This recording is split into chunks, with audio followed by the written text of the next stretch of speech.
हम बिल्कुल अदा खैबर पख्तूनख्वा नहीं कोए हैं और बल्कि पूरा पाकिस्तान जो है एक बंदे के हाथ में गए, ये अलबत्ता आप कह सकते हैं। इससे पहले जो बंद कमरों के फैसले हम पर मुसल्लत हुए हैं या मंसूबे हम पर मुसल्लत हुए हैं, तो इसमें खैबर पख्तूनख्वा ने और खैबर पख्तूनख्वा की आवाम ने हमेशा नुकसान किया है। सुहेल साहब, मेरे दो मुख्तसर क्वेश्चन है। फर्स्ट क्वेश्चन जो है कि सियासी जमातों में फैसले जो एहतजाज के या जो दीगर अहम फैसले हो जाए पार्टी की तनकीद करते हैं। आपने अडियाला के सामने एहतजाज किया, रात की गुजारी, पार्टी इस हवाले से ऑन बोर्ड नहीं थी। इस हवाले से पार्टी वर्कर भी वो मुख्तलिफ करता है। ये जरा क्लियर करें कि पार्टी को आप लोग क्यों ऑन बोर्ड नहीं रखते।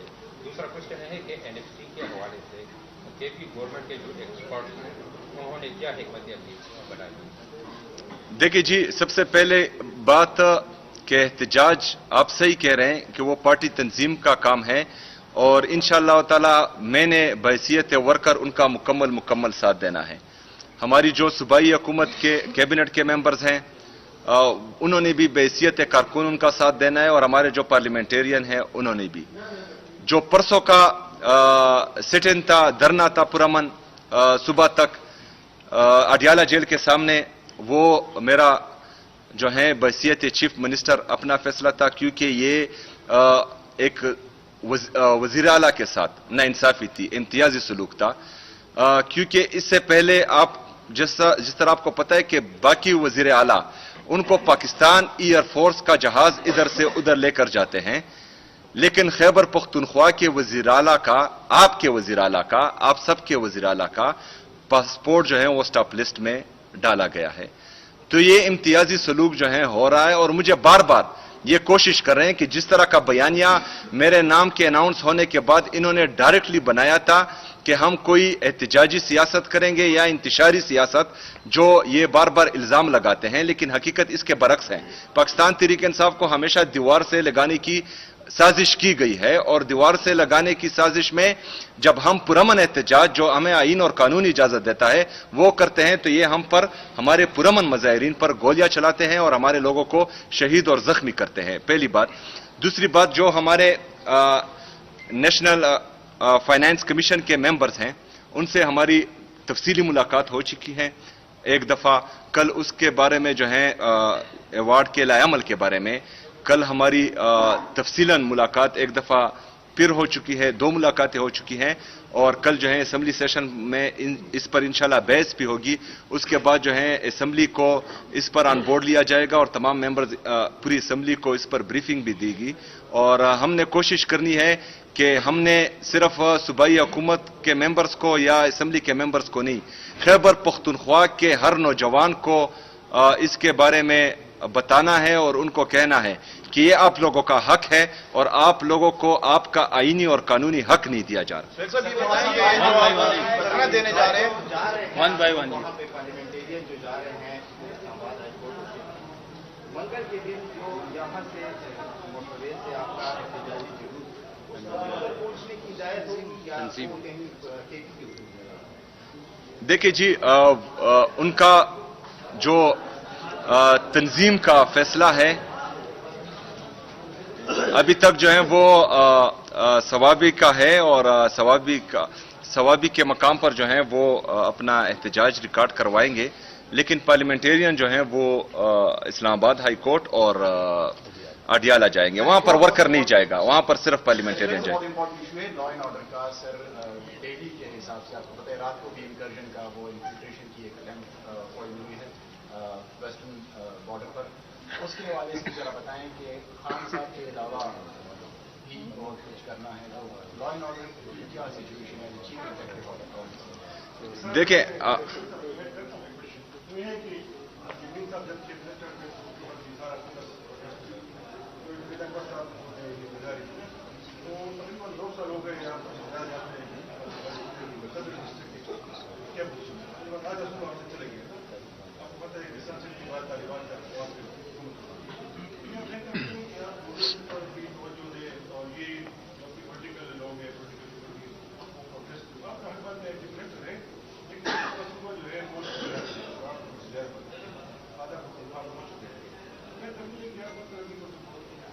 हम बिल्कुल अदा खैबर पख्तूनख्वा नहीं कोए हैं اور بلکہ پورا پاکستان جو ہے ایک بندے کے ہاتھ میں گئے، یہ البتہ آپ کہہ سکتے ہیں، لیکن خیبر پختونخوا میں الحمدللہ پاکستان تحریک انصاف کی حکومت ہے، پہلی بات۔ دوسری بات یہ ہے کہ گورننس ہو رہی ہے تو ڈیلیوری ہو رہی ہے تو پرفارمنس ہو رہی ہے، تو تیسری دفعہ جو ہے لوگ عمران خان کو ووٹ دے رہے ہیں۔ یہ غلط بات ہے کہ کوئی یہ کہے کہ یہاں پر جو ہے گورننس نہیں ہو رہی یا ہم جو ہے پرفارم نہیں کر پا رہے۔ جو ایشوز میں نے تقریباً 45 دنوں میں اٹھائے ہیں، جو ہمارا CRBC ہے، جو ہمارا قبائلی اضلاع کا شیئر ہے 3% ڈویزیبل پول میں، اس کے علاوہ جو ہمارا NHP ہے، یہ تمام چیزیں ہمارے جو اویلیبل ریسورسز ہیں اس میں ہم اتنا پرفارم کر پائے ہیں کہ تیسری دفعہ حکومت میں ہیں۔ آپ ذرا سوچیں کہ یہ 3000 ارب روپے سے زیادہ جو ہمارے ساتھ امتیازی سلوک ہو رہا ہے اور ہمیں نہیں دیے جا رہے ہیں، لیکن 5300 ارب روپے کی کرپشن جو ہے وہ فیڈرل حکومت کر رہی ہے، جس کا IMF گواہی بھی دے رہا ہے اور ان کا چارج شیٹ ہے وفاقی حکومت کے خلاف۔ تو جو اگر گورننس کی یا جو ہے پرفارمنس کی بارے میں کسی نے کوشچن کرنا ہے تو وہ فیڈرل گورنمنٹ پہ کریں، کیونکہ وہ آلریڈی 5300 ارب روپے کا کرپشن بھی کر چکے ہیں۔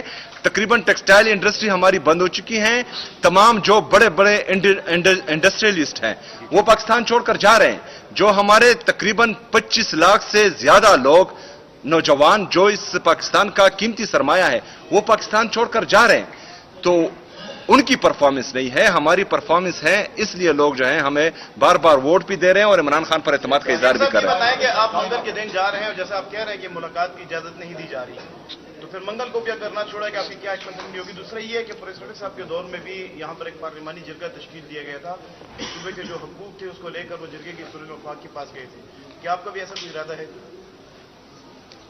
دیکھیں جی، آپ نے کیا پوچھا؟ ایک تو منگل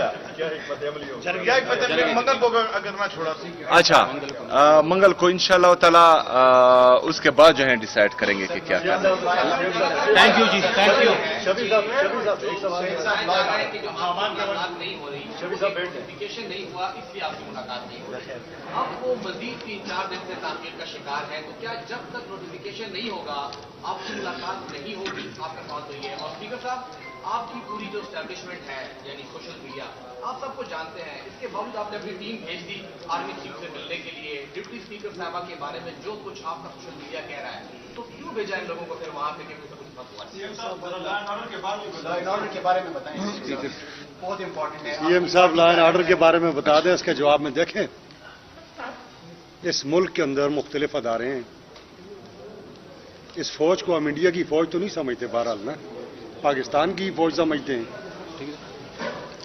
اور یہ اسرا کے تحت NDU میں اسرا کے تحت انسٹیٹیوٹ آف اسٹریٹجک اسٹڈیز کے تحت ہمیشہ سے یہ کورسز ہوتے ہیں، اور پورے پاکستان سے پارلیمنٹیرینز، صحافی برادری سے لوگ، سول سوسائٹی سے لوگ، انڈسٹریلسٹ اس میں شرکت کرتے ہیں، وہاں ڈیبیٹ ہوتا ہے، چیٹم ہاؤس رولز فالو ہوتے ہیں، اس میں دیکھنے اور سننے کے لیے بہت ساری چیزیں ہوتی ہیں۔ جب آپ کسی بھی فورم پہ جاتے ہیں تو اس فورم پہ آرمی چیف بھی آتا ہے، اس فورم میں فیڈرل منسٹرز بھی آتے ہیں، اس فورم میں لیگل ایکسپرٹس بھی آتے ہیں، اداروں کے سربراہان بھی آتے ہیں۔ تو یہ کوئی ایسی بات نہیں ہے کہ جس کو میں یہ سمجھتا ہوں تنقید کا نشانہ بنایا جائے اور خواہ مخواہ ایکسپلائٹ کیا جائے۔ یہ ملک ہم سب کا ملک ہے، اس کے ادارے ہم سب کے ادارے ہیں، تو یہ ایک روٹین میٹر ہے، اور اس سے پہلے بھی لوگ جاتے رہے اس ہماری اسمبلی سے، آئندہ بھی مختلف فورمز پہ انشاءاللہ تعالی جاتے رہیں گے۔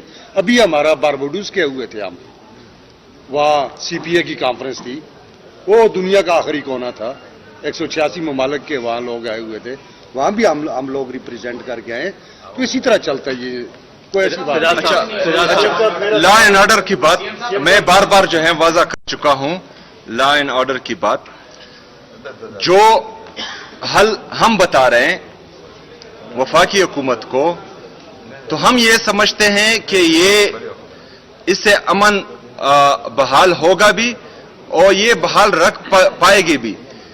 हमने ये देखा है कि इससे पहले जो बंद कमरों के फैसले हम पर मुसल्लत हुए हैं या मंसूबे हम पर मुसल्लत हुए हैं, तो इसमें खैबर पख्तूनख्वा ने और खैबर पख्तूनख्वा की आवाम ने हमेशा नुकसान किया है। हम जो हल बता रहे हैं, अगर इस हल पर हमारी वफाकी हुकूमत गई तो फिर हमारी जिम्मेदारी है कि हम इंशाअल्लाह ताला इस अमन को बहाल भी कर पाएंगे और रख भी पाएंगे। क्योंकि 2018 में जब दहशतगर्दी के खात्मे का ऐलान हुआ तो हम अमन बहाल रख नहीं पाए। 2022 में फिर वापस आए, दहशतगर्द भी वापस लाए गए और दहशतगर्दी भी वापस लाई गई। तो हम चाहते हैं कि वफाकी हुकूमत हमारी सूबाई हुकूमत को हमारे यहाँ के जो स्टेक होल्डर्स हैं उनके साथ मिल बैठकर एक देर पा अमन के लिए और हमेशा अमन के लिए एक वाज़ेह पॉलिसी बनाए और उस पर अमल दरामद हो। हम इंटरनेशनल मीडिया में खबरें देखते हैं, खुसूसन दहशतगर्दी के मामलों के हवाले से, उसमें फिर कबायली इलाकों का जिक्र होता है। एक मखसूस इलाका टारगेट किया जा रहा है, वादी तीरा, जो आपका जिला है, और इसमें कुछ डॉक्यूमेंट्रीज बनी है। एक रियाज साहब ने बनाई थी, फहीम साहब ने बनाई थी, अली अकबर साहब ने बनाई थी। और उस हवाले से ये भी बताइए कि आपकी वहाँ पे कितनी जमीन है, कितनी आपकी वहाँ पे अफजूद की काश्त है, और वाज़ेह रहे कि ये प्लांटेड सवाल नहीं है। मतलब वाहिद जलान में मतलब न सिर्फ पर तमादाओं को बल्कि मां साहब के दावों को मुझे चाहती इजाजत न वर्कू। रियाज साहब ने तो डिसऑन किया है उस डॉक्यूमेंट, और उसमें भी FIA भी गए साइबर क्राइम। दा NFC इशू से कम दा प्रोविंस इशू दा सो फॉर इलेक्टेड मतलब क़यादत में जमुंगा अड़फ न दे के ताऊ सर फुल कोऑपरेशन ताऊ आवाज मूंगा बमखबूल इंशाल्लाह। अच्छा, सबसे पहली बात तो तीरा में जो हमारी खानदानी जमीन है उसके अलावा मेरी कोई जाती जमीन नहीं है। पहली बात, ये जो ड्रामे किए जा रहे हैं, जो गलत बयानी की जा रही है, ये सिर्फ और सिर्फ जो हमारे मेन इश्यूज हैं उनसे जो है लोगों को गुमराह करने की नाकाम कोशिश की जा रही है, तवज्जो हटाई जा रही है। तमाम लोगों को पता है कि जो बात कर रहा है वो कितना सच्चा है और इसमें कितनी सदाकत है, ये पूरी दुनिया को पता है। मैं इसलिए इसमें नहीं जाता क्योंकि इनके इंटेंशन जो है वो हमेशा से नेगेटिव ही रहे। इसलिए हम चाहते हैं कि ये अपने काम के साथ काम रखें। जब ये अपने काम के साथ काम